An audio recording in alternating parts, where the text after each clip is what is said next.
everyone, I'm Donna Bush with your CIGTV News Update for this Thursday. Earlier this week, our CIPS K-9 officers and police dogs received official certification after having completed a 3-week intensive training course focusing on general purpose and narcotics work.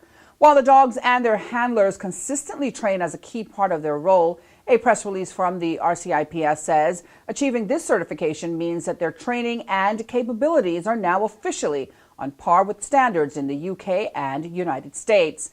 The RCIPS K-9 unit consists of 4 police dogs and 4 handlers, 3 general-purpose dogs, and 1 passive dog.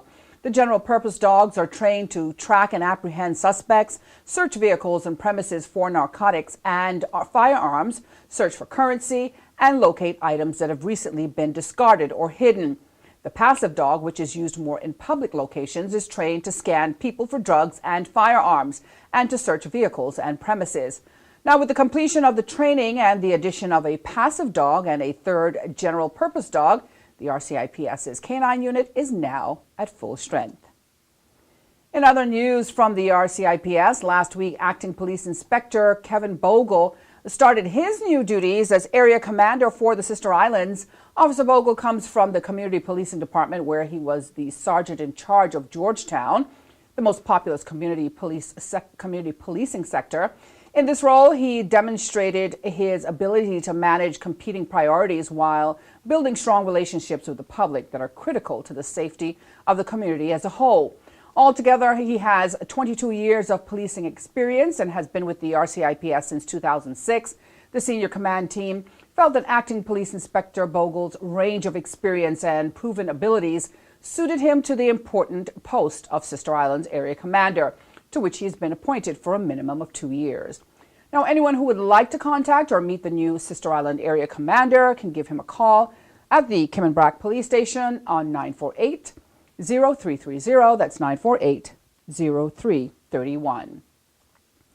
Finally, Minister for Education, the Honorable Juliana O'Connor Connolly, and officials from her ministry recently met with the Chief Financial Officer of the University of the West Indies to continue discussions about the funding of the Cayman Islands Open Campus site and how UWI can support the ministry's vision for tertiary education.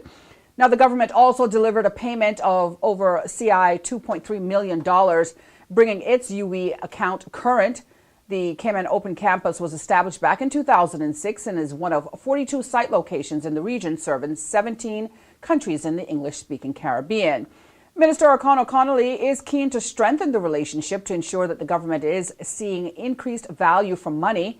Now, benefits of the Open Campus include access to degrees and other qualifications at reasonable tuition fees for students without having to go off island to study. Discussions are expected to continue at the UWI's Technical Advisory Committee meeting that is expected to be taking place next month in Antigua and Barbuda. And that ends today's news update here on CIGTV. If you missed it, you can go to the Cayman Islands Government Facebook page as well as the CIG Television YouTube channel. I'm Donna Bush, as always, wishing you a safe and wonderful night and inviting you to back here again tomorrow to join me again. Until then, though, have a great night and bye-bye for now.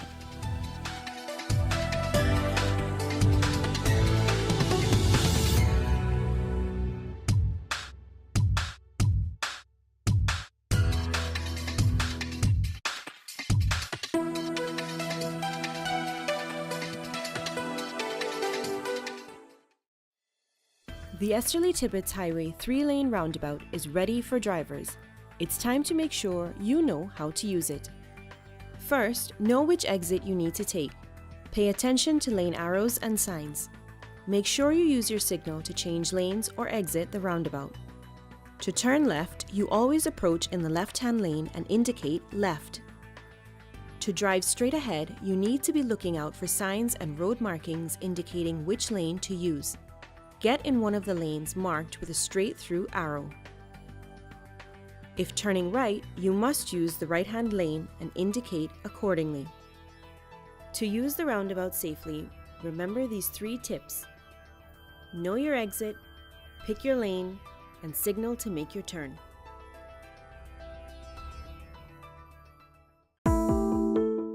Did you know your mailing address details on your land register must be up to date in order to receive notices on new development which may impact you? Visit Lands and Survey Department to check your mailing address is correct. Did you know that walls, fences located along the road require planning permission no matter the height? You should check with the department as a planning and permit application may be required.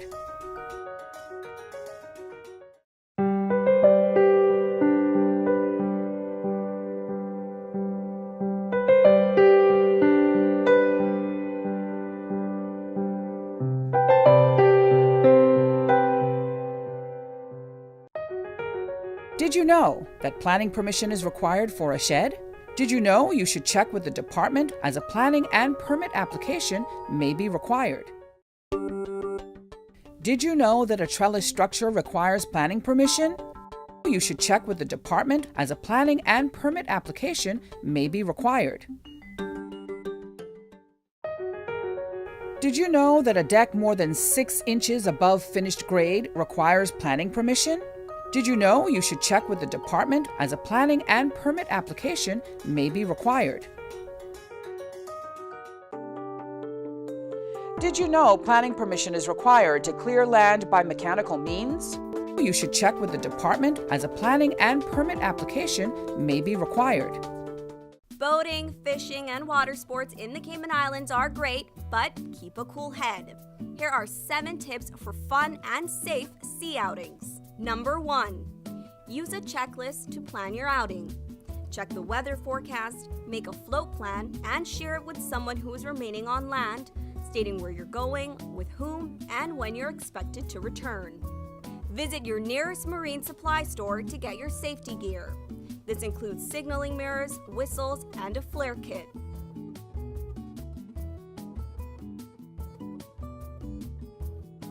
It's also very important to have onboard flotation devices and life vests for each person.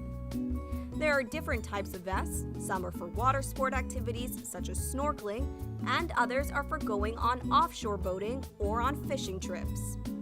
Number 2, these items can be lifesavers in case of an accident or bad weather. Number 3, use a motor kill switch, especially if you're boating alone. In case of a leak or breakdown, always stay with the boat until help arrives. If you capsize, an emergency beacon or locator device can send a distress signal to inform the authorities of your location. Larger flares will indicate distress to a boat, airplane, or search and rescue officials. Number 4. In addition to sunscreen, food, and beverages, it would be smart to have a cell phone. Make sure your marine radio works. Cayman boaters use Channel 16 to communicate. Number 5. Also, don't forget your anchor and sufficient rope. Number 6. Boat operators should be familiar with the local waters and reefs, as well as the capabilities and functions of the vessels they are using. Always obey the rules of the sea and the marine environment, and have courtesy for others. Number 7. Alcohol and salt water do not mix, especially if you're the captain. Some useful contact numbers are 911. The RCIPS Marine Base is 649-7710, and the Port Authority is 949-2055. Smooth sailing, all!